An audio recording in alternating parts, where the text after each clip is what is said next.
My fellow committee members, will you join me in serving as your host for this afternoon's celebration. Today's part 2 of the induction process for the class of 2017. Part 1 took place on Thursday when some of the inductees or their family reps were introduced at halftime of the Thanksgiving Day football game. Congratulations, WB, on Thursday for 22-18 boys.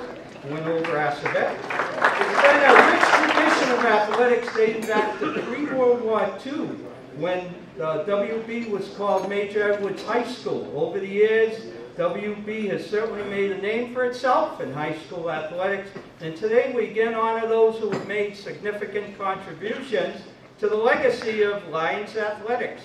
Some brief notes about today's inductees.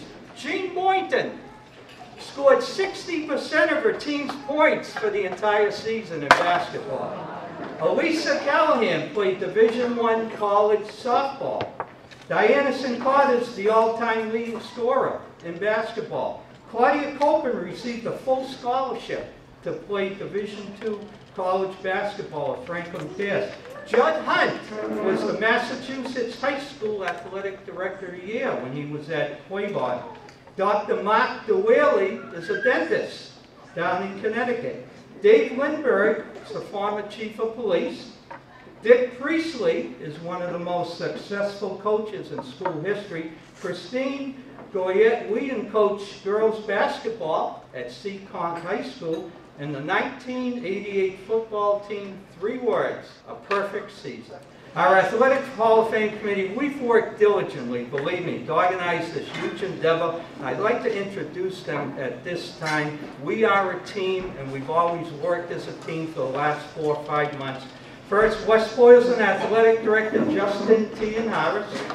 Coach and staff member Kelly Molesky. Coach and staff member Kevin B. Auckland. West Boylston Athletic Association President Mr. Mike Mitchell. Thank you for your dedication to this initiative, volunteering your time to organize this huge endeavor. It is much appreciated by me personally, I know by all these people here. Thank you much. I'd also like to extend my gratitude to photographer Pat Hayes. The West Boylston Public Access, Brittany, is here today. I want to thank the Manor staff, flower landowners John and Linda Bancroft for their gift of flowers for the inductees, the people, families, classes, and businesses who purchased ads for the induction booklet. Thank you. Our 4 West Boylston Middle High School student athletes who escorted you in. They can stand: Justin Cranston, Katie Dago, Ryan Mercia, and Flynn Mitchell. Some people I'd like to recognize. First of all, we have the principal and assistant principal here from West Boylston Middle High School, Chris Fournier and Dave Lazat. We have MIAA Central Sectional Basketball Tournament Directors for 40 years now. So a lot of you were, when your team made the districts, they were the tournament directors, Roger and Myrtle Bacon. And the Hall of Famers from the class of 2015. They've come back, and thank you for being here. Lisa Hovsepian, John Bancroft, Mary Galena, and the wife of Ron Ekblom, Ginny. I'd like to give out a couple other thanks. A final one to 1988 football team member Tim Shea, who did a fabulous job of painting the Hall of Fame insignia in the middle of Goodale Park Field. Before the invocation, I'd like to have a moment of silence for 3 people who have passed. First of all, Jean Boynton. She is one of today's inductees. Bob Bonsi Sr., who was inducted into the West Boylston Athletic Hall of Fame's inaugural class in 2015. And Don Maroney, the owner of Wachusett Country Club, who was very generous to West Boylston Athletics. Let's have a moment of silence. Today's first inductee is from the class of 1944, Miss Jean Boynton. 2 fascinating things about Jean. In basketball, in 1944, she was at her best in crunch time, making key shots. in the yearbook, it mentioned how when they got toward the end of the game, they relied on Jean, and in crunch time she would make these big shots. What I also like, she was known for and advocated for sportsmanship. Continually talked about that back in her days.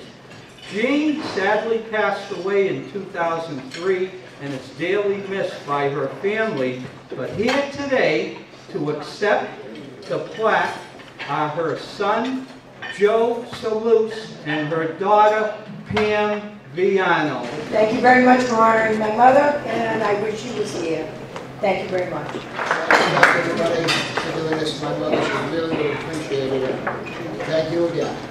Our next inductee is from the class of 1989, Miss ALISA Callahan. She excelled both in the classroom and athletic venue. National Honor Society, 3 varsity sports, and in college Division I softball. She is now a tenured professor at Florida Southwestern State College. At this time, I'd like to call up to the podium Elisa's brother, Mr. Ed Curie. Thank you, everybody. Thank you to the committee especially for all your work in putting this together and making it such an exciting event today. Lucky for everybody here, I ran into Rich Riley last night and I asked him if it was okay if it was not enough that I had only 45 minutes worth of material, and he really pushed to cut it down to 45 seconds, so we can thank Rich for that. I'll make this quick. When Elisa asked me to do this, present her, it's a great honor, of course, and I didn't think twice about saying yes, but I did wonder a little bit why she chose me, and it might seem obvious to a lot of you being her big brother. Of course she would select me, not her little brother, but I wasn't there. It's the ironic thing is I wasn't there for her a lot of this time. I graduated 3 years ahead of her. I didn't get to see her play in high school. I get to see one college softball game. So it's one of my big regrets that I missed a lot of that. And a lot of you kids who are here today who have younger siblings, just remember that. Remember that don't miss out on that. Pay attention to what your little brothers and sisters are doing, even when you're grown up and out of the house, because you regret it 30 years later like I do. So I did miss all of that, but what I can attest to is how proud I am of her for not just the athlete she was, but the academic student that she was throughout her career, what she's become as a mother, as a lovely wife to my brother-in-law Paul over there, great sister, friend, and I couldn't be prouder of her today. So thank you, Lisa. That was great. Well, thank you. And thank you to the committee members and to Rich Riley for all of his selfless efforts. It is not an easy endeavor to put something like this together. And thank you to my friends and past teammates, many of whom are here today, Lisa Hosepian, Pam Sarah, Michelle Aubrey, and to our wonderful school, really, who has given all of its alumni a preponderance of opportunities during our years there. And that has led us to all of our wonderful memories that we get to relive on days like today. Thank you for this honor. I'm very grateful. There have been many standout athletes before my time at WVS, WVHS, during my time there, and I'm sure since. So I'm very grateful for this honor. Thank you. So I want to acknowledge my wonderful family who's with me today, my twin boys, Justin and Mitchell, 14 years old.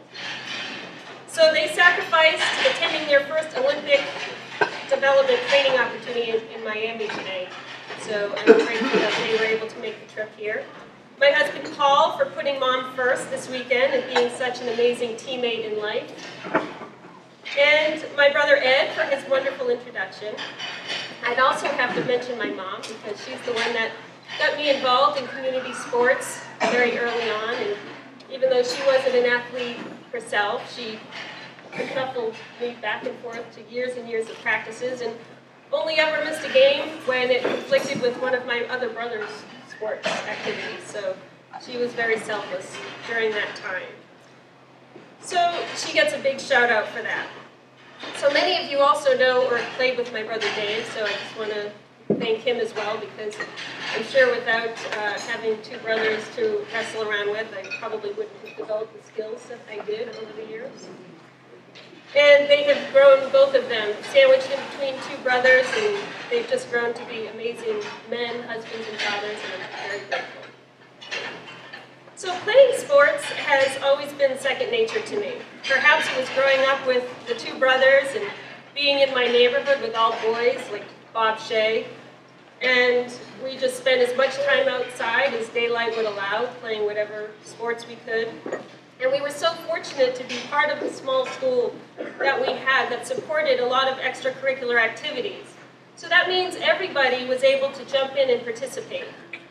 And that was just a wonderful time for us. And again, having the two brothers who never treated you like a girl helps as well.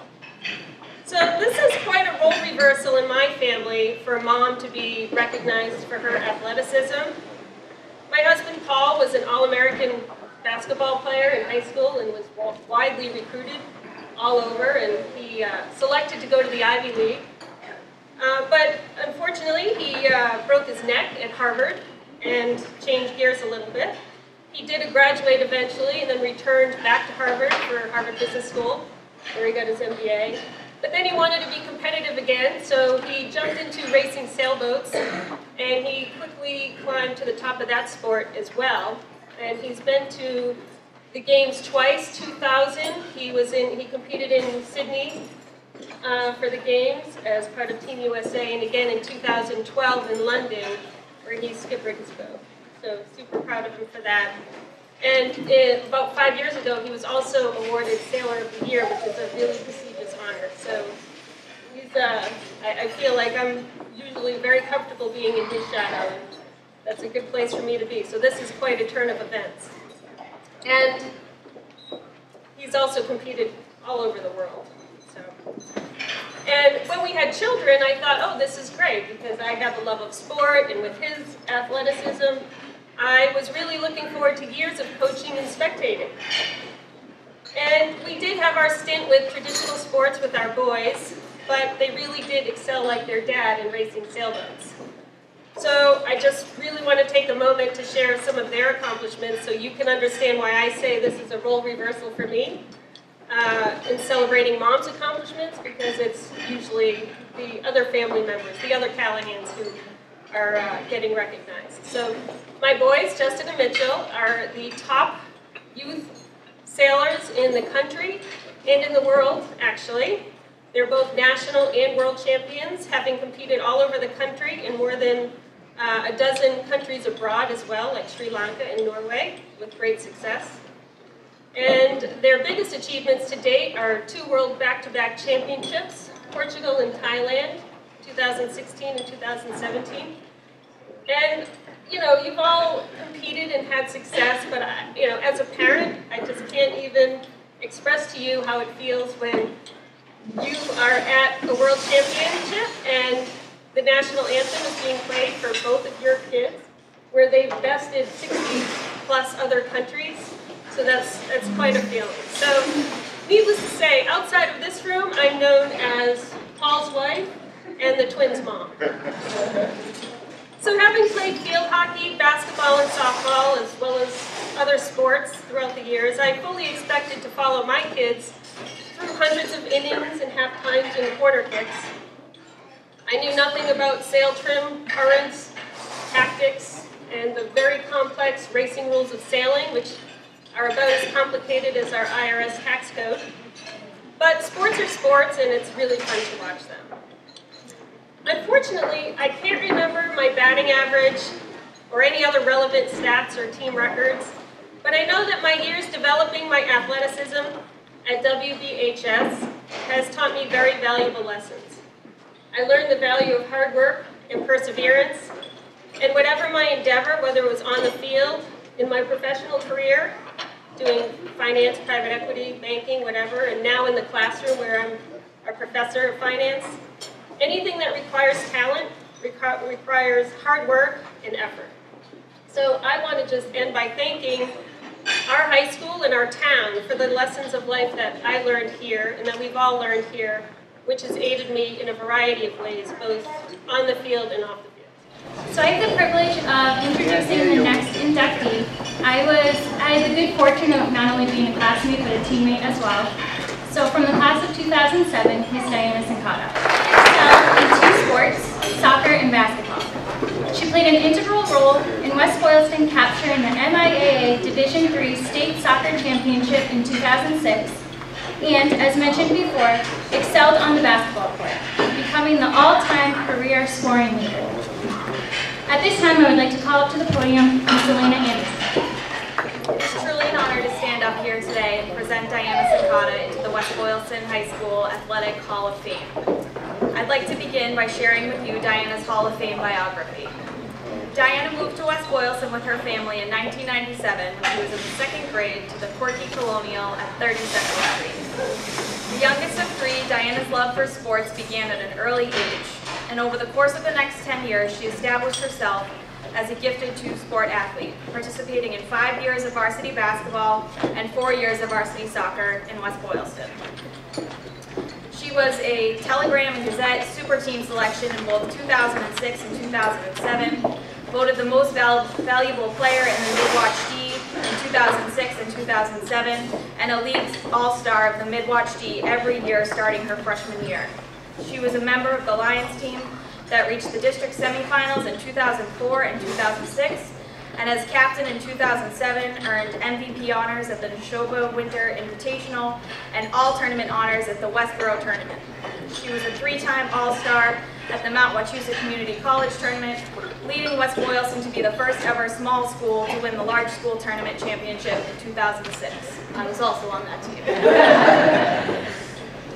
Much to Todd Smith's dismay and Paul Mumby's delight, Diana was also a member of the 2006 West Boylston girls soccer team that captured the MIAA Division III state championship. Those of you that had the pleasure of being Diana's teammate or had the opportunity to watch her play know that she was often a quiet leader, a persistent defender and rebounder, and a relentless 3-point scorer with a tenacious determination to win. During her senior year, while averaging 17 points per game, longtime Bromfield coach Tom Hill told the Telegram and Gazette that teams would, quote, need to throw a blanket around Diana to stop her from scoring. It didn't work. She went on to score 24 points, including 4 3-pointers in her senior matchup against the division rival. It's not surprising that Diana went on to play 4 years at Brandeis University, where she played 92 career games, including starting all 25 games her senior year, and finished 5th in school history with 107 3-pointers. I've had the pleasure of being Diana's teammate and friend for over 20 years. Diana has brought me some of my greatest memories growing up and playing basketball together in a Lions uniform. Diana always put the goals of the team ahead of her own. That's what made her a great leader, a great captain, and a great friend. Nothing speaks more about Diana's character, both on and off the court, than the reason we're here today. In addition to being a member of West Boylston's 1,000-point scorer list, a feat which she was 2 points shy of completing her junior year, Diana is the all-time top leading scorer in West Boylston basketball history, with 1,451 points. On February 21st, 2007, after a first-half double-digit deficit against Algonquin, Diana went on to score 20 points, leading the team to victory and passing Kelly Ambrose to become West Boylston's all-time leading scorer for both boys and girls basketball. In a moment of enormous personal accomplishment, born from years of staying after practice to get thousands of extra shots in with her dad, Jeff, Diana was asked to give a statement to the Telegram and Gazette about how it felt to reach the historic milestone. Diana simply responded, quote, "I'd rather get the win. The memories of how this team does is more important to me." She didn't say that just to be coy. She genuinely meant it, because that's who Diana is. She is loyal, caring, and honest. She always puts aside her personal thoughts and emotions for the good of others. The impact she has made on her teammates, coaches, and on this town as a person and as an athlete is why she is so deserving of this recognition. It's my distinct privilege and pleasure to present Diana into the West Boylston Hall of Fame. I'm really not a good public speaker, so this will be really quick. I just really want to say thank you for this. As I was looking through old articles for our display boards, it's really nostalgic to kind of just see everything that like I've accomplished and the teams I've been a part of have accomplished. I remember waiting on Tuesdays for the banner to come out after every game, the telegram to come in the morning, so it's kind of good to relive it, and thank you, it's an honor. Hello everyone, I'm Justin T. Meyer. I'm the athletic director at West Boylston Middle High School, and I am going to introduce Miss Claudia Copeland from the class of 1994. Claudia was a 1,000-point scorer in basketball in both high school and college. She was a Telegram and Gazette All-Star and played on 2 District East Division III championship basketball teams, coached by Hall of Fame inductee Dick Priestley. At this time, I would like to call up her to the podium, Claudia's brother, Mr. David Copeland. Good afternoon, everyone. I'm Dave Copeland, Claudia's younger brother, and I feel very honored to be giving this introduction. I want to first thank everyone for being here. Seems like a great turnout for a great event. And a big thank you to Rich Riley for taking the initiative to establish the Hall of Fame here in West Boylston. It's a very cool thing for a school to recognize its best individuals and teams. I would also like to congratulate all those inducted back in 2015, and of course all the athletes and teams here today.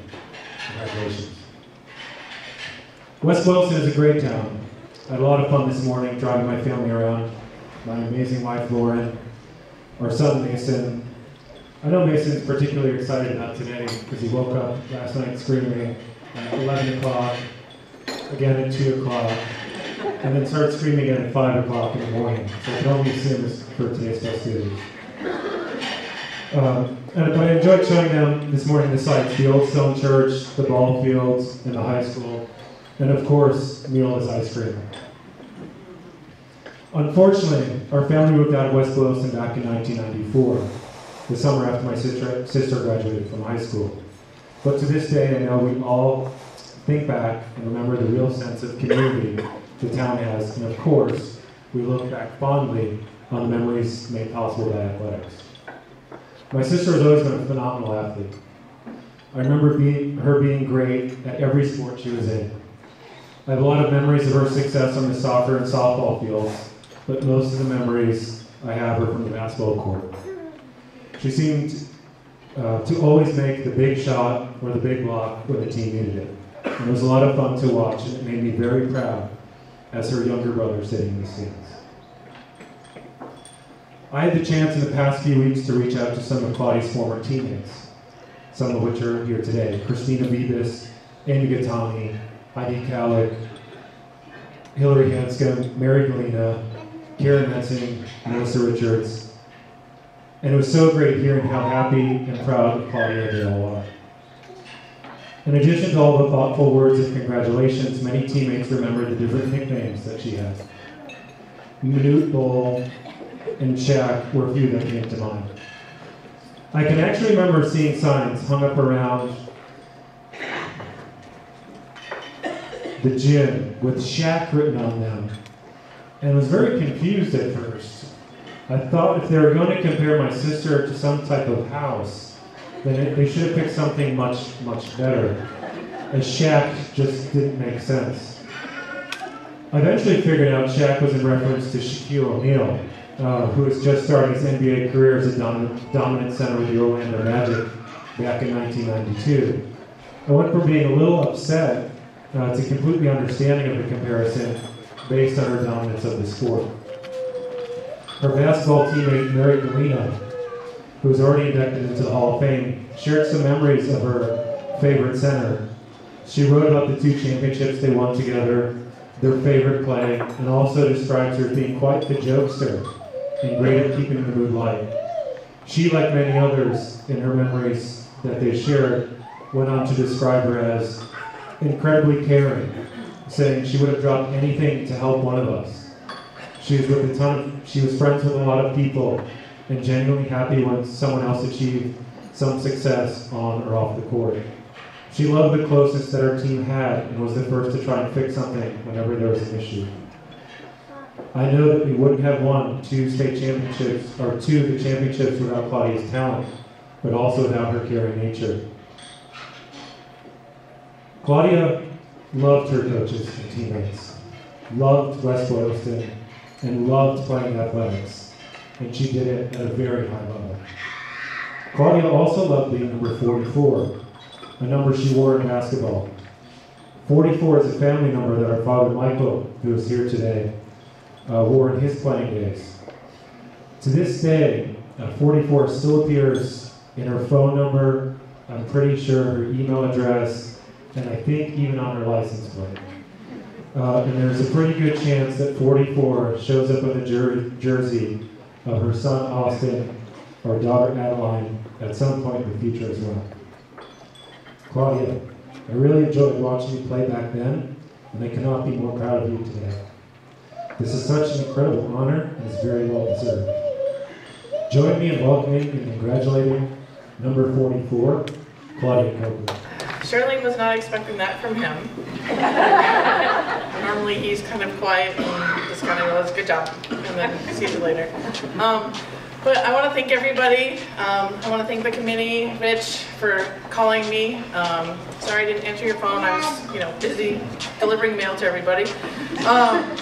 But I'm honored and I'm pleased to be here. I love West Boylston. I've always liked to be here.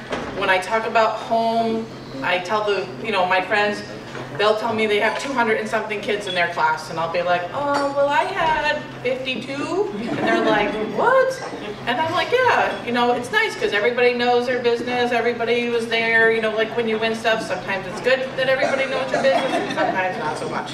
But anyways, it was awesome. When we won our district champions, chips, and we, were riding on our school bus, or we were at the Centrum, which I don't know what they call it now, but when we were at those places, everybody was there. Everybody was cheering for you. Everybody came, on the streets when the bus came back down, and it was just one of the best memories that I've had here. And I just, going back when I was, nominated for this, I went through my stuff.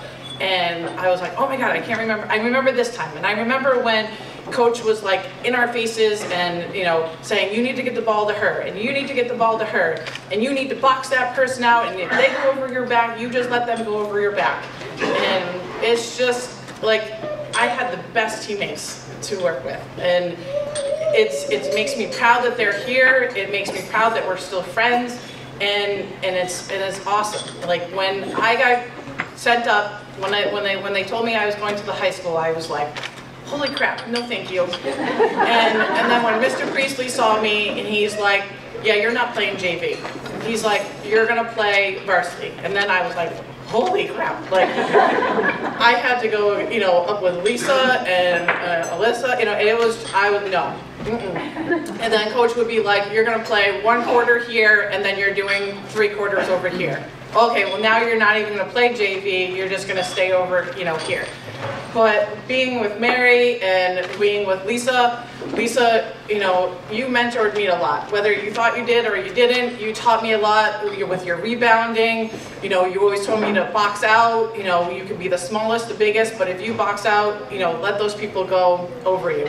And that's something that I brought into college with me.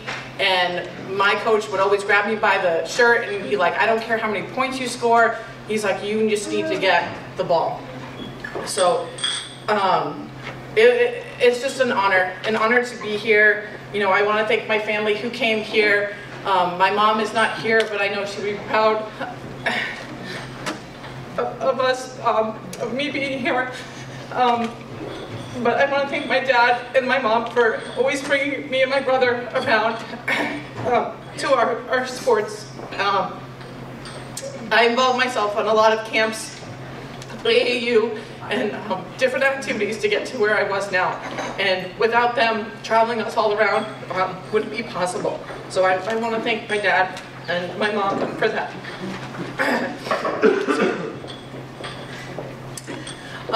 Some other memories that I used to have, we have this tradition on our team is that we always had to have our hair braided. And if somebody didn't have their hair braided, it was bad luck. And if people remember going to our games, we would be sitting on the bleachers and we would be lined up, and Hillary would be braiding our hair, Corey, everybody, Heidi, everybody would be lined up braiding our hair. And if somebody didn't have their hair braided before we went to that game, we knew that was trouble. So, and I just sat there because I didn't know, I'm not a person with hair, as you can, see, it just gets thrown up and you go. But these, they were insistent. Hillary was very insistent that everybody got their hair braided, and it was just one of those things that it brings your team together. And I couldn't be more proud to have them here with us and sitting with us. So thank you for everyone for coming. Thank you for the honor. And West Boylston is a great town to be from and to live in. So I'd like to thank you so much for everything.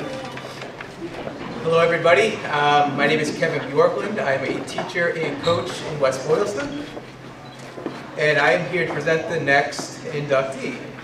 From the class of 1975, Dr. Mark DeWhaley. Mark excelled in basketball and baseball at West Boylston, as well as in the classroom. He was the graduation speaker for the class of 1975. He matriculated to Amherst College, where he participated in baseball. Today, Mark is a dentist in New Canaan, Connecticut. At this time, I would like to call up to the podium Mark's brother, Mr. Matt DeWhaley. Thank you very much. I want to thank Rich, Riley, the committee, and all the people here today that come to bring support to what I feel the greatest people on earth, the scholar athletes from my high school. Today, everyone is a lion. My younger brother, Mark DeWhaley, I won't bore you with too many statistics, but when he was in Community League, there aren't too many people here who remember Community League, was 7 years old. He was such a phenomenal baseball player that they really had no place for him. They thought he belonged in the Little League, but 7's kind of young, kind of small. So we had to suffer through that for a little bit. When he got to Little League, we were both drafted by the same team. When you were brothers in Little League, in the drawing after the tryouts, they tried to keep the brothers together for obvious reasons, logistical reasons. So we both went to the Yankees and played for Sid McKean. Mark threw 2 no-hitters, batted .575, and was just an amazing Little League ball player. He also made 2 All-Star teams and excelled throughout the All-Star playoffs. He then went on to high school, where he played basketball and baseball. I'm sure many of you know the statistics there in the program, but just a couple that I feel are pretty important. He was not only a great basketball player, as a junior scoring an average of 16 points a game, and as a senior 22.4 points a game, but he was a true scholar athlete. He was a 2-year National Honor Society inductee, and he was a 2-year basketball Telegram and Gazette All-Star, and a 2-year baseball first-team T&G All-Star. After high school, he considered multiple options. He had all kinds of great schools that were after him. Yale, Amherst College, WPI, Dartmouth College, etc. He chose Amherst College. I watched many of his games. They were just great games. He became a New England first-team All-Star and played at Fenway Park. I saw him rob Ron Perry, who some of you may know, who later went on to play with the Chicago White Sox, of a guaranteed in the park home run at the 420 mark. He went back, as he many times did with his great speed, shagged that fly ball. I don't know how he got back there. He ran for about 80 yards and picked it off at the 420 mark, ran into the wall, and that was it. Just a great catch. He also, not to forget, that he played 1 year as a starting freshman on the varsity basketball team at Amherst College, was the captain, and as a freshman scored 18 points a game on a team, D3 team, that was really like a 1AA team. They had such great players. Some went on to play in Europe as professionals. In the true tradition of his academic condition, if you will, he went on to continue his studies in pre-med, so he just stuck with baseball. And as I said, the accolades for baseball were fantastic. The most important thing, and I'll end with this, as far as I'm concerned, is the academic, athlete, and community contributor that Mark was and is more every day. Just a couple quick features. He's the vice chairman of the Cristo Rey School in Spanish Harlem, New York. He is the newly elected chairman of the board for Stanford Hospital in Connecticut, a brand new $500 million, 12-story medical center. He continues to give back in every way, shape, and form to his local community as a dentist, on the Red Cross Committee, etc., etc., etc. And I couldn't be happier myself. This is a great day for me because I absolutely adore him. He's my best friend, and I think he's probably the best person I know. So, without further ado, Matt, all the money I'm supposed to give you for this, I'm happy to do it. I mean, if you said one more good thing, my wife, for 37 years, I think she'd think it was a good idea to be here. Anyway, Matt, thank you so much. Not only my brother, but you're my best friend. And we talk every day, and we have a small family, but it's something that's so, I treasure it so much that every day we don't go to bed without actually just chatting for a little bit of time. So, thank you. And Rich, thank you so much for all you've done to create this day, and your committee. With people like you, this does not come to fruition, so thank you so much. And I know all the inductees here today, thank you and your committee for putting this all together. And to Heidi, as I said, 37 years, supported me, listened to all these sports stories, watched a lot of sports. Thank you very much. And she gave me 2 bits of advice. One was less is more, and the other is you're not that funny, don't try to be. How lucky we are to be here together on this beautiful late fall day, and what an honor it is to be here among such an accomplished group of athletes.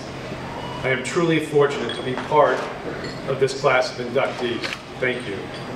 As I stand here, it seems like it was just yesterday when I was growing up in this great town, going to school at Mixter, Goodale, Major Edwards, and then of course at WBHS. Swimming at the town pool, grabbing an ice cream and maybe a big beef cheeseburger special at Friendly's, or just fishing at the Res. These are just a few things we do on any given day. What an idyllic place to grow up. There is no doubt that all of us who have had the privilege of attending WBHS have received a fine academic education. However, it's the athletic education that we received I'd like to speak about today. One of the most celebrated baseball players of all time, Lou Gehrig, and you older people like myself, you remember Lou Gehrig. When he gave his famous speech, his retirement speech at Yankee Stadium, he said he felt like he was lucky to have played alongside the best ball players, he felt lucky to be associated with the finest coaches, and he felt extraordinarily lucky to have been mentored by the leaders of the game that he loved so much. He was determined to use the valuable lessons learned in sport to live his life for the betterment of his family, his friends, and his country. The inductees here today have also been extraordinarily lucky to have had the same valuable lessons learned in sport here at WBHS, because we too played alongside great athletes. For me, it was Rick Smith, who was one of the best passers I've ever seen in basketball. I mean, bar none. Pros, any other level of teammate. And he had a nasty slider, great pitcher. Played with him for 3 years in the varsity baseball team. And then there was Jimmy Bancroft, a great 4-year varsity player who rarely missed a jump shot from the corner. And then Scotty Anderson, who lettered in football, basketball, and baseball, just to name a few of the people I played alongside. These teammates are lifelong friends, who even though we live in different parts of the country, we keep in touch almost daily on Facebook. The inductees here today are also lucky to be mentored by devoted coaches. My coaches were Bill Foley and Joe Garofoli in basketball, Coach Ronnie Ekblom in baseball. As you know, both Garofoli and Ekblom are prior inductees into this Hall of Fame. West Boylston High School coaches have not only taught us how to leverage our athletic abilities, but insisted that we continue to raise the bar, not just in sports, but in life. And like Gehrig, the inductees have been lucky to have been mentored by the most dedicated teachers and advisors. For me, it was Miss Zotterly in biology, who taught me that being a doctor was not out of reach, by Dr. Nicholas Cicchini in Latin, whose life's lessons still guide my actions today. And then there was Ben Lorge, my college advisor, who helped me get accepted to Yale and Dartmouth and Amherst, and at the same time, and very, very importantly, advocated for me to receive the necessary financial aid I needed, I would need to attend one of these schools. Scores of advisors and faculty have helped us create a balance between the challenges of a rigorous academic life combined with the demands of being a high school athlete. We have several high school athletes here today, and I'd just like to give you one word of advice, if I may. My words of wisdom to you is to focus on the strong synergy between academics and athletics. You need to excel at both in order to achieve the advantages that being a student athlete will afford you. It's very important. Sports and academics have been a big part of my life. They've helped me fulfill my dream of going to Amherst College, where I played basketball and baseball, being named to a college all-star team and playing in Fenway Park, as Matt said. And then we also did a Japan tour for goodwill after the 4/11/11, the tsunami they had. So that was what baseball has done for me and sports has done for me. I'm sure all the other inductees is very, very special in our lives. We learned a lot of lessons and we used those lessons. I used the lessons learned in sport and academics to achieve different degrees, a business school degree, dental school degree, and then I used that to practice dentistry down in New Canaan, Connecticut. I've been there for the last 30 plus years. Been able to raise 3 children, the love of my wife in my life, and now this is today's sports and academics brings me full circle back to West Boylston, a place I'm proud to call my hometown, to receive the great distinction of being counted alongside the best athletes to wear the Lions uniform. I just want to thank you so very much for this great honor. Thank you. From the class of 1968, Mr. Judd Hunt. Judd was a very talented basketball player, scoring 424 points his senior year. Upon graduation, he matriculated to Springfield College, where he played basketball and earned his bachelor's degree. He became a coach, teacher, and the athletic director at Quabog Regional Middle High School, and during that tenure was selected as the athletic director of the year in the state of Massachusetts. At this time, I'd like to call up to the podium the current athletic director at Quabog Regional Middle High School, Mr. Dave Bouchard. Good afternoon, everyone. When I was asked to do this, to say the least, I was unbelievably honored. The West Boylston athletic community may know Judd Hunt as a Hall of Fame worthy high school athlete. To be honest, I don't know very much about that, except he was a 3-sport athlete who scored a bunch of points in basketball. The man I know is much more than that. He is an extremely humble man.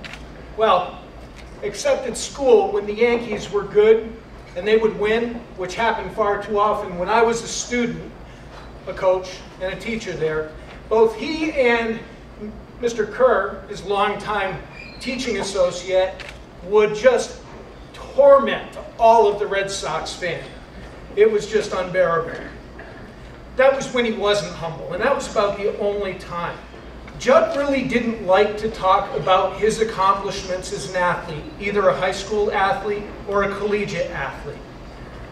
When we tried to get him to talk about that, what he talked about was the value and the respect he had for his teammates and the things that they accomplished.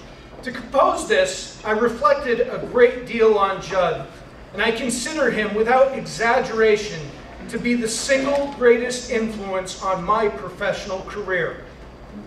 I remember him taking time after school to work with me on my shooting. At that time, in addition to being the athletic director, a PE teacher, he was also the varsity basketball coach. And I was not so talented 8th grader who had just been cut from the middle school team. It was then, and moments like that, that I came to realize that Judd was an amazing educator who touched the lives of thousands of people. Judd was the second of only 3 athletic directors in the history of Quabog.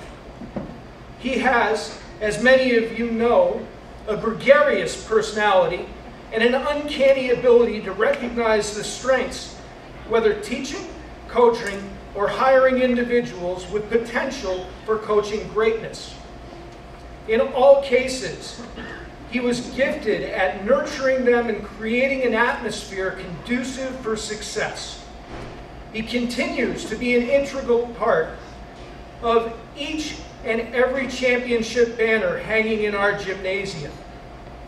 After I was hired as his successor and as athletic administrator at Quabog upon his retirement at the conclusion of the 2006-2007 school year, I realized I had some big shoes to fill, about size 17.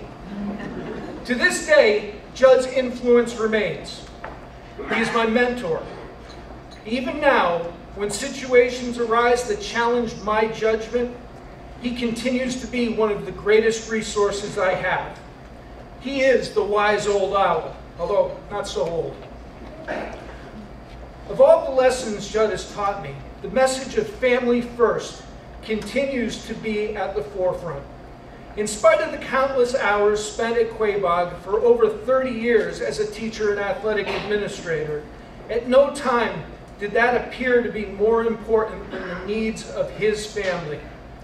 After observing his work ethic, I acknowledge the need for an all-in or not at all attitude, but have also conceded the need for balance in life. Judd, thank you for teaching me that important lesson.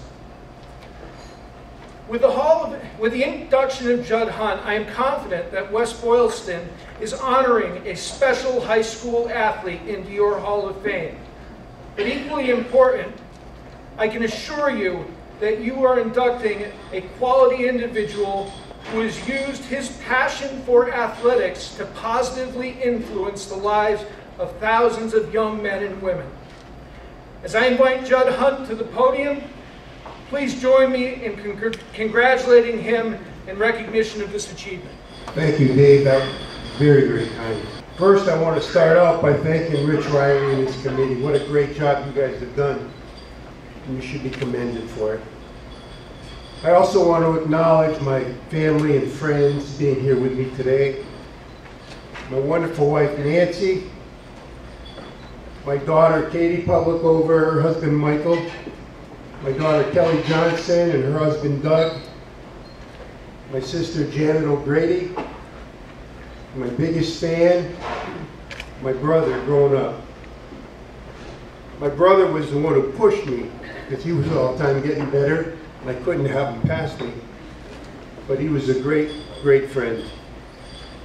I also want to recognize my former colleagues, Dave, you just met, and John O'Neill, longtime friend and field hockey coach, and one of the most successful field hockey coaches in the state with numerous district and state championships. And I also, lastly, want to recognize a guy who was my mentor, who I respect as much as anyone, and that's Roger Bacon from Oxford High School and his wife Myrtle. Roger's a former principal at Oxford High School, and he's presently the tournament director in Central Mass, and him and Myrtle put on a great show, and they had their kids involved and their grandkids. It's truly a family affair. You know, I had a great experience at West Boylston. I think we can all say that. It was like a family. We had a student body that had great school spirit and school pride. We had a faculty that was very caring and supportive. We had strong leadership with our administrators. Chuck LaPrade was the principal at the time. Jake O'Connor, the assistant principal and athletic director. Jake was the man behind the scenes, but he was the man who was instrumental in keeping our program headed in the right direction. During his tenure as athletic director, West Boylston had the most respected program around. I firmly believe that. I was also fortunate enough to play for some pretty darn good coaches. Ron Ekblom. Ron was an excellent teacher for the fundamentals of the game of both basketball and baseball. He taught me so much. But the thing I remember most about Ron was his ability to teach us about mental toughness and being prepared to go into competition. And any of you who remember Ron, You know what I'm talking about. He was a warrior. And I truly appreciated all that I learned from him. And then Joe Garofoli. Joe had a passion for the game of basketball. And he truly cared about all of his basketball players. We loved playing for Joe, and I think his passion for the game rubbed off on all of us. After graduating from West Boylston, I went on to play at Springfield College. And it seemed like every time we came in to play at Holy Cross or Assumption, Joe would be there in the stands. And then after the game, he'd come down into the locker room, and we'd chat for a little bit, and he'd give me a little update on all of his past and present players. That's who Joe was. He kept track of all of us, and I always remember that. After I graduated from Springfield, I was hired as a basketball coach and a teacher at Quabog. Joe was one of the first people to congratulate me. And then when I became athletic director at a pretty young age, Joe was the first one to congratulate me, tell me how proud he was. When I got the call from Rich Riley telling me that I was selected to the West Boylston Athletic Hall of Fame, I was flattered, but to be honest with you, I did have mixed emotions. I played on some pretty strong teams, especially in 1966 and 67. And we had great players. We had two guards, Reggie Fisk and Les Fisher, two outstanding forwards in Phil Lagerstrom and Paul Shepard. Each of these guys on any single night could have scored 20 points, but that's not who they were. They were team players. They didn't care about egos and they didn't care about stats. All they wanted to do was win. Everyone had a role, and nobody's role was more important than the other. That's the way Joe coached us, and that's the way we played. So there's no doubt in my mind that I wouldn't be standing here today if it weren't for them. I'm honored to be here and receive this award, but I have to thank them as well. So thank you again, and I want to congratulate all the other inductees. All right, it is my honor to introduce the next inductee from the class of 1965, Mr. David Lindberg. He was a three-sport standout, a runner in cross country, a playmaking point guard and captain in basketball, and a two-time most valuable player and successful pitcher in baseball. He is a Springfield College graduate, was a member of the National Guard, and the former police chief in West Boylston. At this time, I would like to call up to the podium Mr. John Bancroft. I want to congratulate all the inductees, and especially David Lindberg. West Boylston has a lot of great athletes to be recognized. I am exceptionally proud and honored to represent David as one of this year's inductees to the Hall of Fame. David has been a long-time great friend, classmate, and teammate. Our friendship goes back to Little League, youth church basketball, playing basketball together at Bobby Benedict's barn, riding in the back of Hank Hiller's Jeep, 10 of us going down to the Norton Field House for practices in the middle of a snowstorm.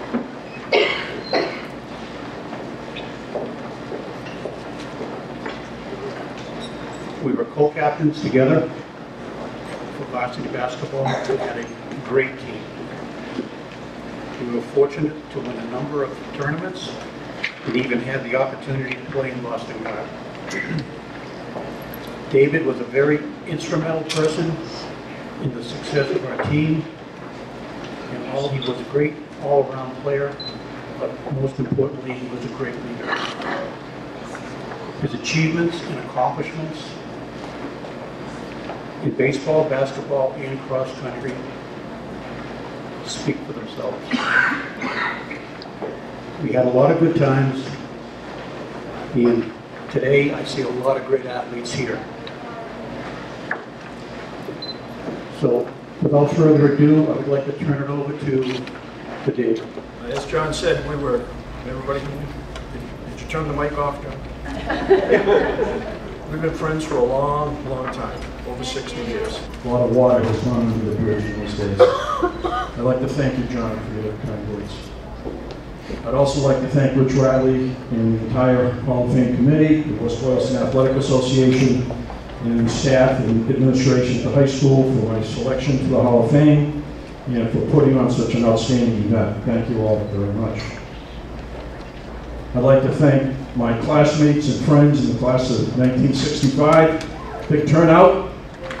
Thank you for your support. I appreciate you all being here on a busy holiday weekend. It means a lot to me. And my family who's sitting here, we're a little shy today because of some illness. But my lovely wife Cecile, my daughter Sarah, my son David, his beautiful wife Christina, my grandson Devin, and my mother and father-in-law Norman and Irene Bernard, and my big sister, Nancy. As an aside, Nancy and David and Sarah were all former West Boylston High School varsity athletes, and along with Jeff Lindberg, who's up in the back somewhere with the Super Bowl group, we are among 13 Lindbergs who have proudly worn the uniform of West Boylston Lions over the years. It's certainly an honor and a privilege to stand here today, but also very humbling to join such a select group of student athletes, including my good friend John, and my two coaches, Joe Garofoli and Ron Eklund, two men who had such a positive impact on my life. I wish I could be here today, but I feel that they're probably way up in the bleachers looking down on us right now. My individual accomplishments aside, I stand here in large part because I was very fortunate to play on some very successful championship caliber teams. I was surrounded by outstanding teammates, dedicated, hardworking, tough competitors. Many are here today: Bernie Lorch, Bob Benedict, Bob Zickel, John, and I'm not sure if I missed anyone else that might be here. We had great coaches, as Judd and others have mentioned. Gentlemen who taught us the right way to play the game, but more importantly, taught us to be gentlemen and good citizens as well.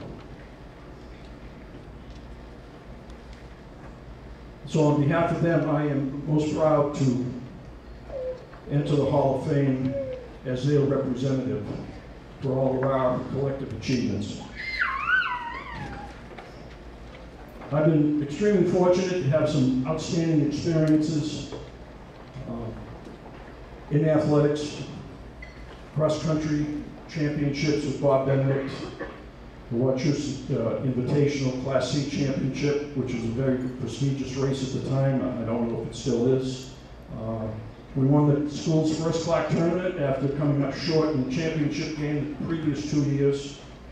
Finally, we won it. The first Southern Worcester County League baseball championship in school history,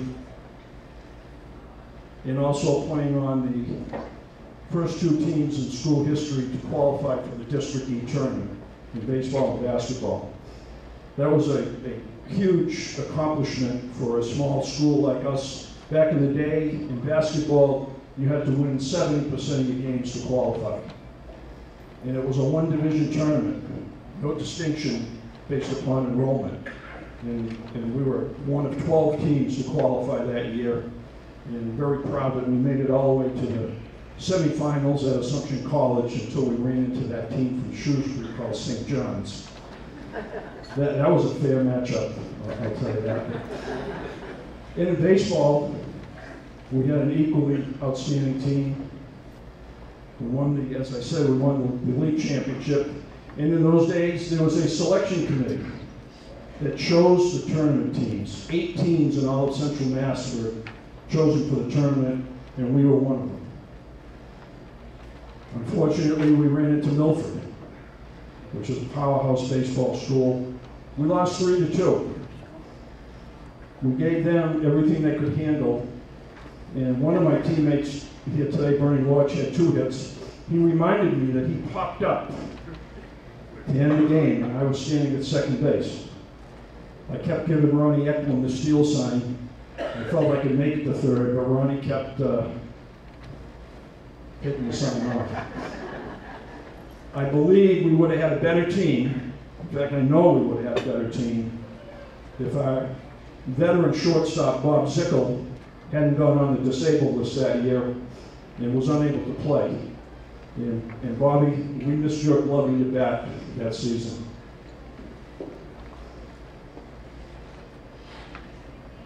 A lot of experiences in school, a lot of experiences outside of school. John mentioned we played in the Boston Garden. I also had the eye-opening experience as a teenager of playing in the friendly confines of, no, not Fenway Park, Concord and Norfolk State Prisons. I was on a baseball team. Fortunately, we always were the visiting team. We were never the home team. But for a teenage kid from West Boylston, believe me, that was an education playing there. I remember the last game John and I played. And it was in the West Boylston gym, and it was in 1988, not 1965. We were on a team that was playing a fundraiser to raise money for multiple sclerosis research. Joe Garofoli was our coach. He came out of retirement to coach us again. We played a group of New England Patriots. Joe put John and I in the starting lineup. It was like old times again, except John and I were 40. And we might have slowed down a step or 2.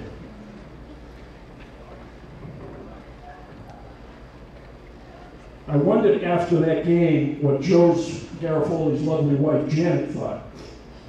Because when I had graduated several years previously, she came up to me, congratulated me, and said, "I am so glad you're never going to play for Joe again." And I went, "Whoa, Mrs. G, what's that all about?" And she goes, "You have no idea how many times over the years I've been shaken awake in the middle of the night, Joe calling me David and telling me what play to run." Those of you who know Joe and played for Joe can appreciate that story. Anyway, in that basketball game, I learned one thing, and I'm going to share some advice if you ever play against the New England Patriots. Do not, for any reason, try to draw an offensive foul by cutting a player off on the baseline. When I finally landed, and I was looking on my back looking up at the lights, I can remember Dick Priestley, and I'm sorry Dick isn't here today, Dick Priestley yelling at me, "Lindberg, are you crazy?" I think I was, but that's the way Ronnie Eklund taught us to play. And Judd said it was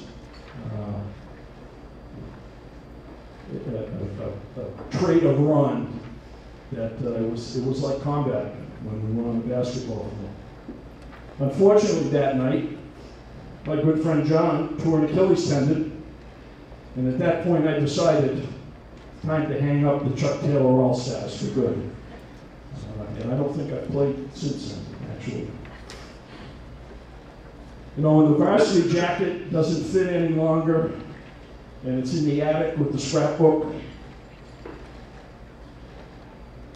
what remains are the many, many friendships that I acquired over my years as a player, a Little League coach, Pop Warner coach.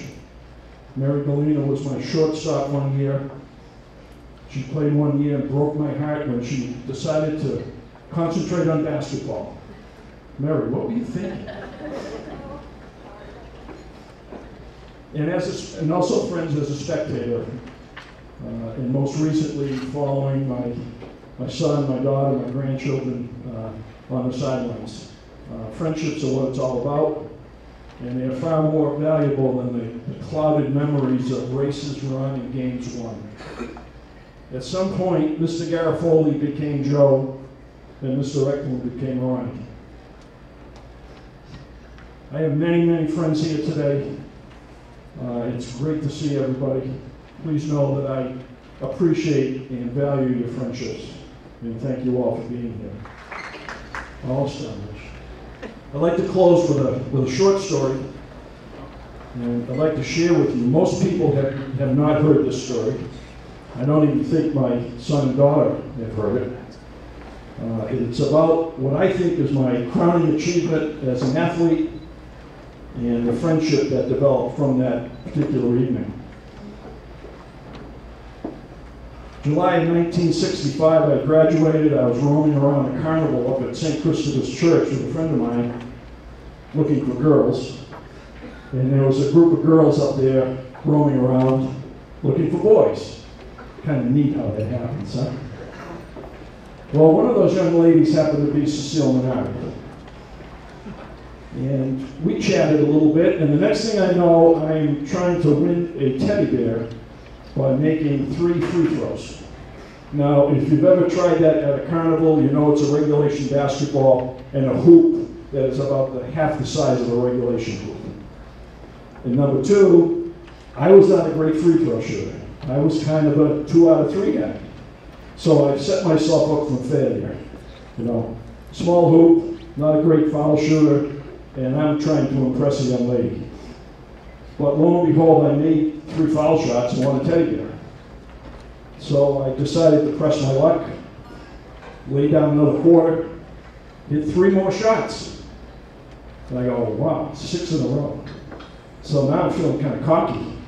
So another quarter goes down, and 3 more foul shots go through the hoop. So I won 9, and I hit 9 for 9, and won 3 teddy bears. Fortunately, the carnival worker wouldn't let me play anymore, which was really good because I could feel an air ball coming on in the next round. So I won 9 teddy bears. I also won a date with Cecile that weekend. And it wasn't long after that we were going steady. And here we are, 52 years, 2 children, 4 grandchildren later, and we're still going steady. She is my best friend. And together we've assembled a championship team that I'm most proud of playing on. Thank you very much. Merry Christmas, Happy New Year, and go Lions. I'd like to introduce our next inductee from the class of 1961. I'm pretty sure this gentleman is definitely qualified to be inducted because I've heard his name multiple times today in a lot of the speeches. Mr. Richard Priestley. Dick was a talented basketball student athlete. In high school, went on to earn a bachelor's degree at Fitchburg State College and returned to WB as a staff member and coached for 30 years. He coached 2 District E Division III girls basketball championship teams and the 1988 Super Bowl champion football team who will be inducted shortly. At this time, I would like to call up to the podium Dick's daughter, Miss Ann Roddy. Good afternoon. When my father called me and asked me if I would accept this award, of course I said yes. He unfortunately can't be here. My mother is ill and he needs to stay and take care of her. He wanted me to do 2 things. One, to thank Rich for all your work. You're a hell of a project manager, by the way. You joined my team any day at work. And the rest of the members of the West Boylston Athletic Association for this honor. He is very humbled by it, very appreciative. And the only other thing he wanted me to say was congrats to all the other inductees, many of whom he coached. And when I said to him, Dad, I have to say more than that, he said, no you don't. You know, and I thought, yeah, I do. And he said, no. He said, it was my job. And he said, it wasn't just your job, Dad. And so his humbleness continues, and I decided, well, then I gotta go for it myself. So I'm gonna get a little mushy about him and his accomplishments and what he meant. And he probably, if he sees this, it's not going on YouTube, he'll probably be kind of mad at me, but whatever, he'll get over it. First of all, it's kind of ironic that my father is being inducted for his accomplishments because in his mind, being a coach and was less about the scoreboard. It was less about the points, and it was more about the values that being an athlete brings. The ability to be a great team player. The ability to have grace in winning and dignity in losing. Respect, self-respect, all those things that you carry forward in life, regardless of your further accomplishments with athletics. He was always recognizing the small accomplishments that his student athletes made. That was something I was most proud of him, I think, for. He could recognize the smallest accomplishment. He was so proud of all his athletes. The ones who came out year after year and tried for the team and didn't make it, but continued to come out and try. He was just as proud of that student athlete as he was the one who put up all the scores. Because he knew that was the important thing. He knew that, and he taught all of us, my siblings, that the only way you fail is when you stop trying. And he was right. As a student athlete himself, I unfortunately wasn't there, so I don't know that much about him. I do remember the newspaper articles my grandmother clipped out and everything that mentioned his name. I know he was really great in basketball. What I do know, and it's kind of a standing joke in my family, is that he had 5 kids and not a one of us got his athletic ability. So he says, anyway. We like to argue with him, but it's kind of fruitless. As a coach, he took that job way beyond the field. Many probably know, and some of you don't, that he spent hours on the phone. I can remember being a student myself coming back from the game. You know, we had one landline back then, so he had one phone, and he'd be on it with the T&G, you know, giving the highlights of the game, putting the kids' names out there, making sure they got recognized, making sure he got to let everyone know how great they were. And later, when I was older and I'd come back to visit with his grandchildren, he'd be on the phone with recruiters and scouts, trying to get them to the games, trying to let him see his athletes so he could help them get to college on scholarships. And many of them did. That's a huge accomplishment. He was very, very proud of all his athletes. Very proud. But just to kind of keep it real, I'll tell a little story. He never wore a wedding ring. And because, as most of you know, he was also the industrial arts teacher for 30-some-odd years at West Boylston. And so he couldn't wear a ring, it would get caught in equipment, he could get hurt, whatever. That day that he won the 1988 Super Bowl championship, he put that ring on, and it is the only piece of jewelry he wears. It's on every day, it still goes on every day, comes off every night, goes on every morning. And he was hugely proud of that moment, hugely proud. Again, I'd like to thank all the members who nominated him. He truly is humbled, and he truly is appreciative.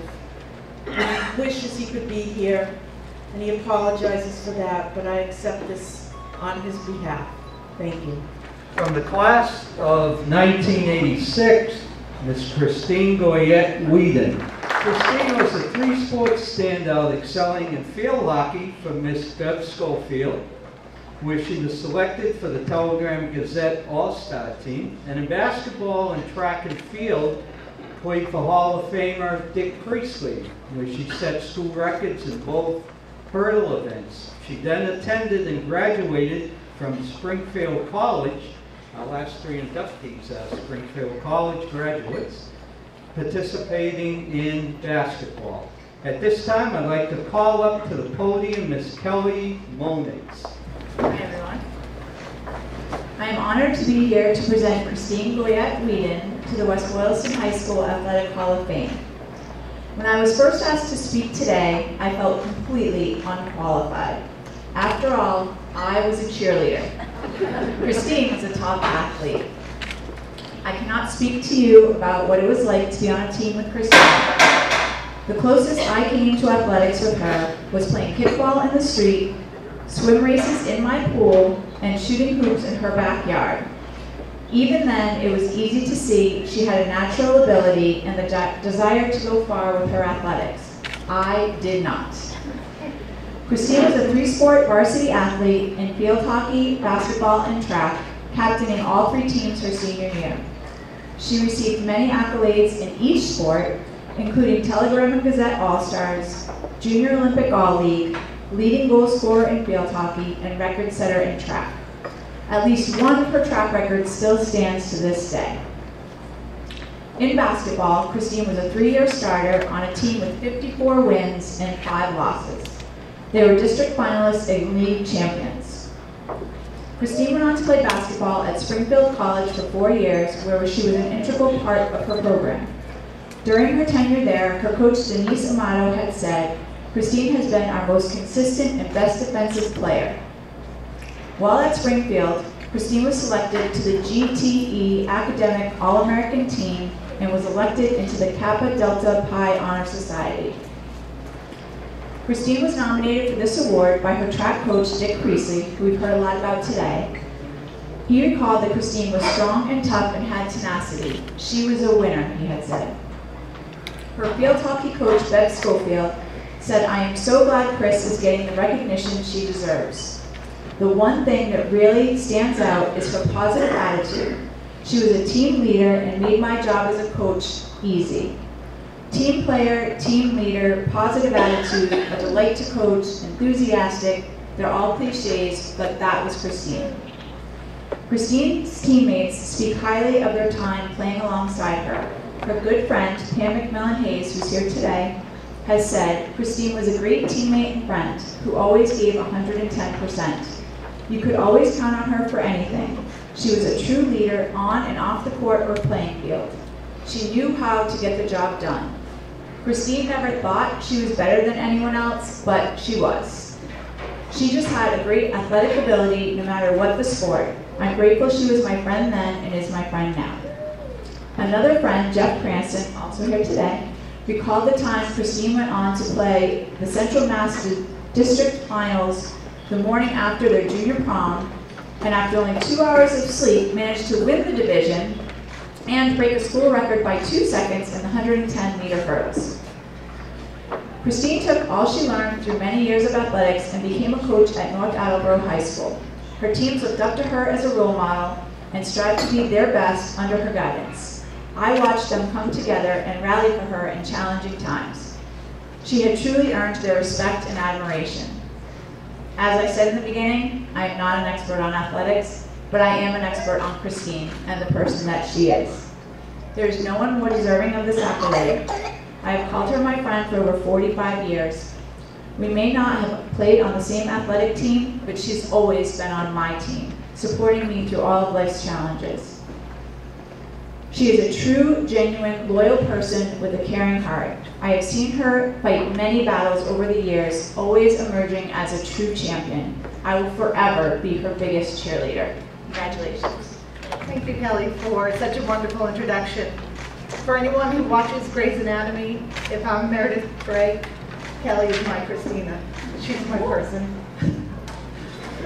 I'd like to thank Rich Riley for all that he's done to organize and facilitate this Hall of Fame induction for West Boylston Middle High School. From his first phone call to me, his passion for high school sports was evident, and his enthusiasm was contagious. So a big thank you to Rich and the committee for all their hard work. I cannot stand here today without thanking my family, my parents, and my sisters and brothers. I'm truly blessed to have had and continue to have their support all of the time. I don't remember a game or meet that my parents were not there, cheering me on, whether that was Lassie League, high school, or even my college basketball games. My mom couldn't make it today, so my husband Andy is FaceTiming this with her, along with my sister Ann and my niece Catherine. But my dad and my brothers Paul and Dave are here, and that means so much to me. And I'm excited to share this day with them and with Andy.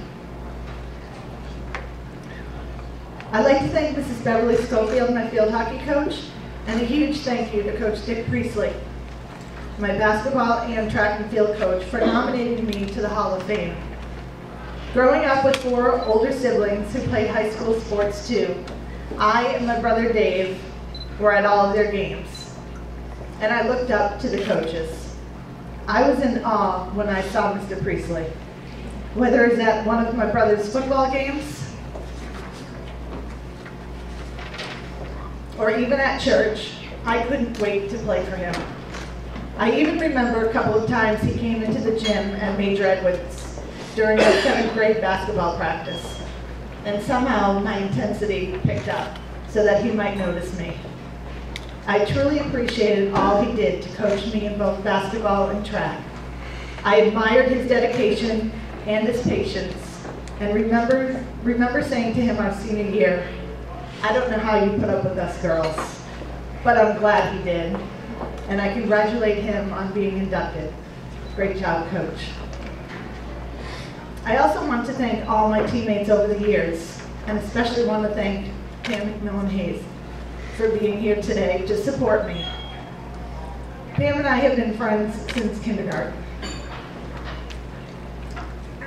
I remember that I talked Pam into switching from the boys soccer team to playing field hockey in 10th grade. And from that point on, we were together each and every season, from field hockey to basketball and track. She's always been a true teammate and friend. Since getting that first phone call from Rich, a lot of things have crossed my mind. For instance, I couldn't remember what my records were in track or how many goals I scored. I couldn't tell you how many career points I had in basketball or if I was a TNG All-Star. But these are a few things that do stick out. I loved growing up in West Boylston and going to school here. Although I was a good student, it was playing sports that made me want to come to school every day.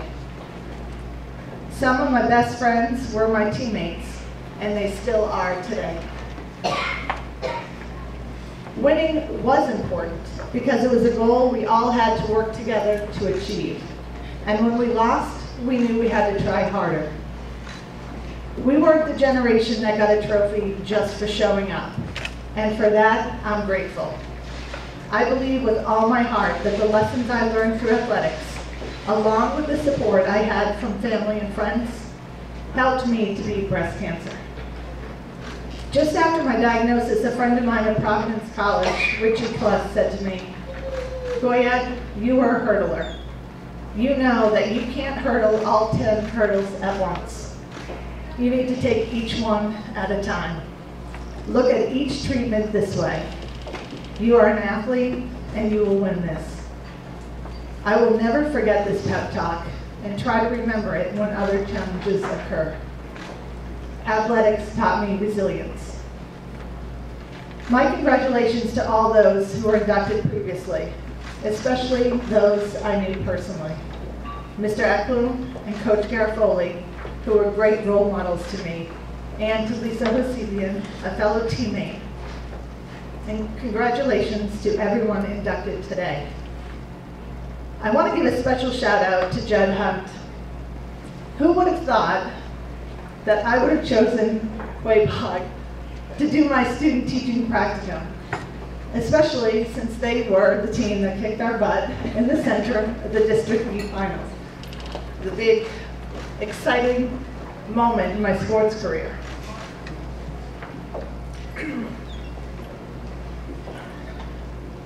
But I truly appreciated his guidance and his practical jokes. He put things in perspective. I was so fortunate to have had teachers and coaches like Judd, Mr. Priestley, Mr. Garofoli, and Mr. Eklund. They taught me to be fair and firm. For this, I am grateful. I want to conclude my speech with something I purposely left out of my special moments blurb. My dad used to bring me a pack of gum before every game. And it wasn't until the District E finals at the Centrum that I realized how special this tradition was to me. Because the arena was so big, I didn't know where my mom and dad were. And I remember saying to Pam, I hope I can find my dad so that he can give me my pack of juicy fruit gum. My mom and dad were there, and he came down to the court as we were doing layups and threw me my pack of gum. Well, Dad, here's a pack for you. Thank you. Bill Belichick's favorite saying is, do your job. In 1988, the WB football team, coached by Dick Priestley, Don Bianchini, George Cook, Kevin Vale, and Jeff Cranston, did their job, winning the Division III Super Bowl and completing the season undefeated at 11-0. Today, they received the honor of being the first team to be inducted into the West Boylston Middle High School Athletic Hall of Fame.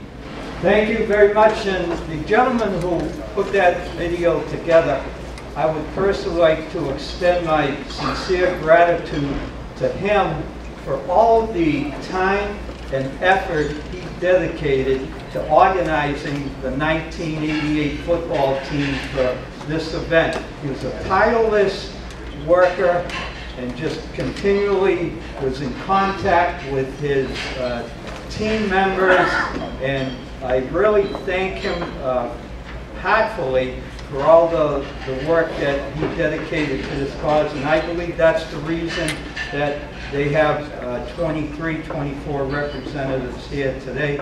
Bob Shea.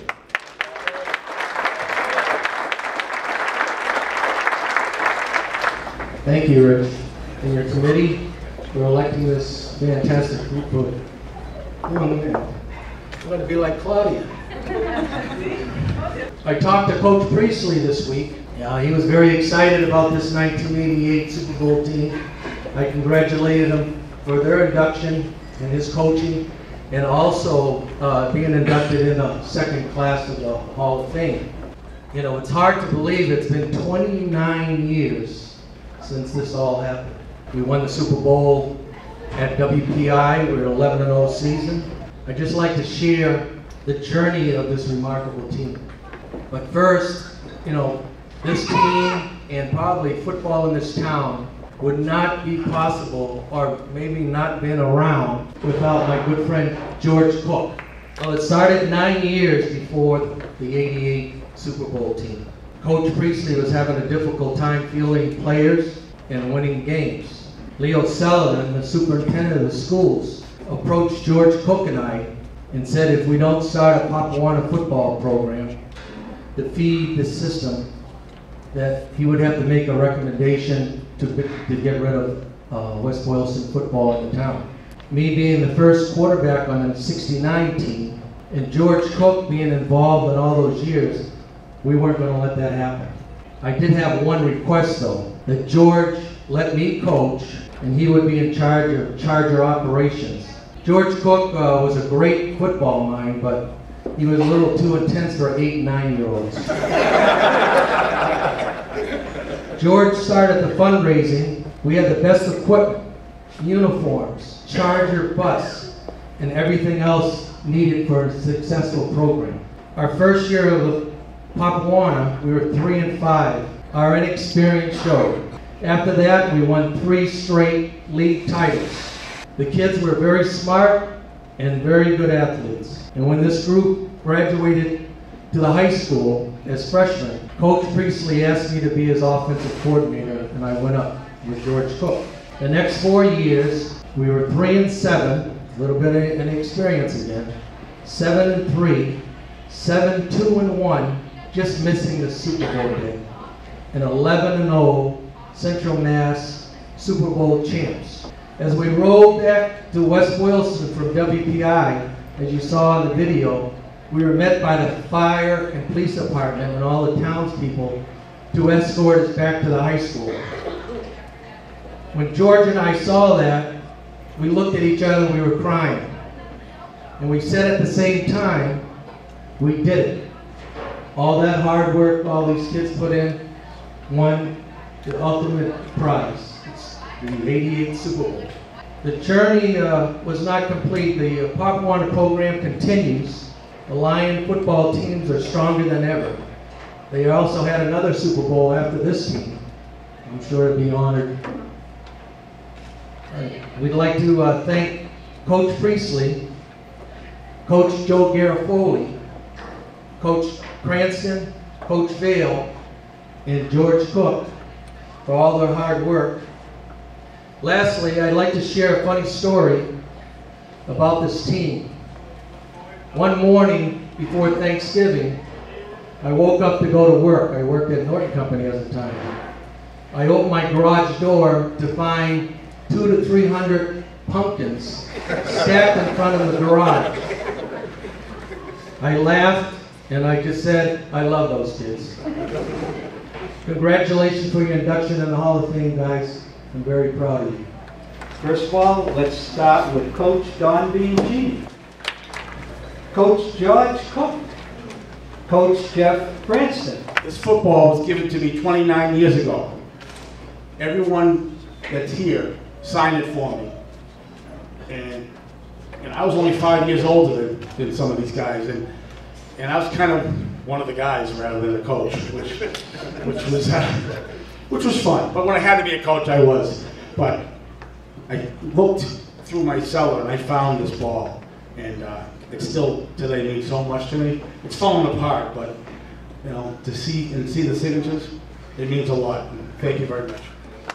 Coach Kevin Vail, co-captain Chuck Corelli, co-captain Joel Corelli, co-captain Bob Shea, Dan Bavosi, John Boucher, Joe Capabianca, Dave Castagnetti, Mike DePietro, Matt Gaetani, Rich Gaetani, Doug Jardine, Derek Kramer, Jeff Lindberg, Kevin McKee, Ron Roddy, Tom Sambito, Tim Shea, Bill Young, and our athletic trainer back then, Jack McCormick.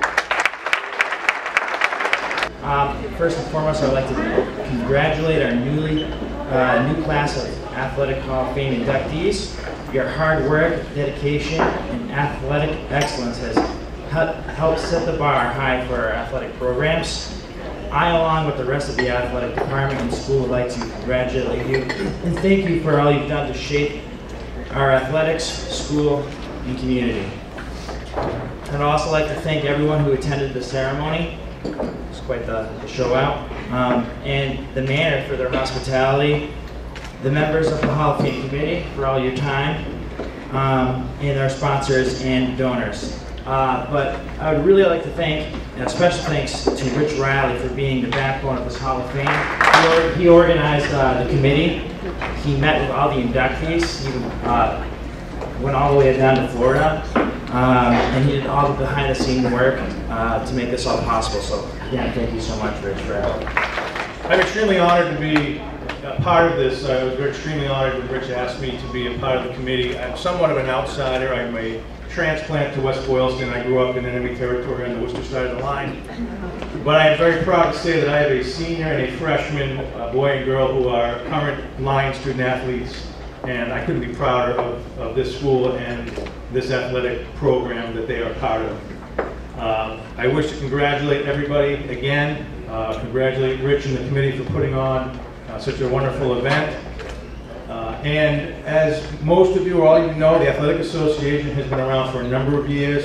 I think everyone in this room has been touched by it in some way, shape, or form. It is still going very strong. We have a great team of volunteers who put together great events that raise a ton of necessary funds to help support Justin and the athletic department's budget. And we've got a few more events that will be coming up that I'd just like you to keep an eye out for. We have a Texas Holder Poker Tournament that's been scheduled for January 29th. Someone check their calendars, the Sunday before the Super Bowl at the Mill. And watch your calendars for our 2018 golf tournament. Plans are underway and we should have a date and location announced very shortly.